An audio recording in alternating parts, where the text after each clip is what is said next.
و ایمانن فی حسن خلق، اور ایمان عطا فرمائیے خوش اخلاقی کے. ایمان آ گیا پکا اللہ تعالیٰ کے اوپر، اللہ کے ذات پر، اللہ کے صفات پر، آپ کے انبیاء کرام پر، آخرت کے دن پر، ہر چیز پر ایمان آ گیا. دماغ میں یہ خناس سوار ہو گیا کہ میں مومن ہوں اور یہ سب گھٹیا لوگ ہیں، جتنے بھی ہیں جو غیر مسلم ہیں وہ بھی حقیر، اور جو گناہوں میں مبتلا ہیں وہ بھی حقیر، اور میں مومن ہوں صحیح معنی میں. تو کیا ہوگا کہ اس گھمنڈ کے نتیجے میں اور اس تکبر کے نتیجے میں اور دوسروں کو حقیر سمجھنے کے نتیجے میں یہ ایمان کے اندر خلل آئے. اس لیے فرمایا کہ ایمان ہو لیکن حسن اخلاق کے ساتھ ہو، حسن اخلاق میں بھی گندھا ہوا ہو ایمان.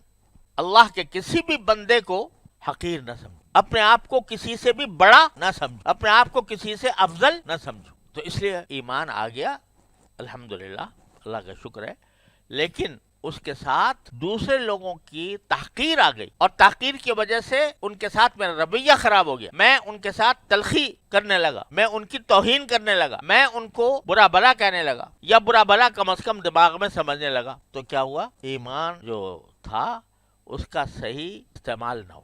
اس کے نتیجے میں باوجود اس کے کہ پکا ایمان تھا، لیکن یہ اس نے اس میں رخنا ڈالی، اس بدخلقی نے، بد اخلاقی نے، دوسروں کی تحقیر نے اس میں رخنا ڈالی. اس لیے فرمایا کہ ایمانن فی حسن خلق، ایمان کا ہو جو حسن خلق، خوش اخلاقی کے ساتھ ہو، کسی کو بھی میں حقیر نہ سمجھوں. ایک جملہ شاید آپ نے سنا ہو کبھی کہ بعض صوفیہ نے کہا ہے کہ صحیح مومن وہ ہے جو اپنے آپ کو کافر فرنگ سے بھی افضل نہ سمجھے. کافر فرنگ، فرنگی کافر، اس سے بھی افضل نہ سمجھے.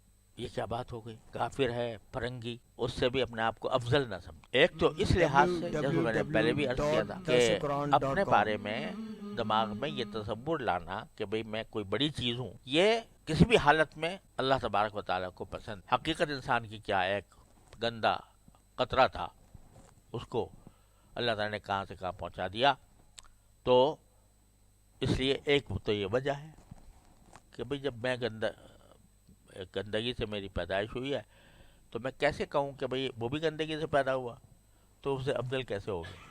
ایک تو اس لحاظ سے. دوسرے اس لحاظ سے کہ خاتمے کا کچھ پتہ نہیں، خاتمے کا کچھ پتہ نہیں. کیا پتہ اس کافر فرنگ کو اللہ تبارک و تعالیٰ کسی وقت توفیق دے دے اور اس کا ایمان کامل ہو جائے اور وہ مجھ سے آگے آخرت، یہ پتہ نہیں. لہذا کس بنا پر اپنے آپ کو اس سے افضل کہوں؟ ایک بزرگ کا واقعہ حضرت تھانوی رحمۃ اللہ علیہ نے لکھا ہے کہ جو اس کو کسی بیوقوف نے ان کو یہ گالی دے دی کہ تم کتے سے بدتر ہو. بزرگ کو، متقی پرہیزگار آدمی، ان کو کہہ دیا تم کتے سے بدتر ہو. تو انہوں نے جواب میں کہا بھائی ابھی تو میں تمہاری بات کی تردید نہیں کر سکتا. اگر اللہ میاں نے مجھے ایمان کے ساتھ اٹھا لیا پھر تو میں کہوں گا تم غلط کہہ رہے تھے، اور اگر خدا نہ کرے میرا خاتمہ خراب ہوا تو پھر تمہاری بات صحیح ہے کہ کتے سے کم از کم باز پوچھ تو نہیں ہوگی، اس کو جہنم دوزخ سے کا سامنا تو نہیں کرنا پڑے گا. لہذا میں ابھی تمہاری بات کی تردید نہیں. دوسرا ہوتا کیا کہتا تو کتے سے بدتر، تیرا باپ کتے سے بدتر. لیکن انہوں نے اس کو ایک مسئلہ بنا کہ ابھی تو میں تمہاری بات کی تردید نہیں کر سکتا، اگر دنیا سے چلا گیا ایمان کے ساتھ تو پھر بے شک بہتر ہوں گا، ورنہ تم صحیح کہتے ہو. تو اس واسطے ایمان کے ساتھ بعض اوقات یہ تکبر لگ جاتا ہے، دوسروں کی تحقیر لگ جاتی ہے. اس تکبر اور تحقیر کے نتیجے میں خود اس ایمان میں خلل آ جاتا ہے. لہذا سرکار دو عالم صلی اللہ علیہ وسلم نے ایمان مانگا فی حسن، ایمان ہو حسن اخلاق کے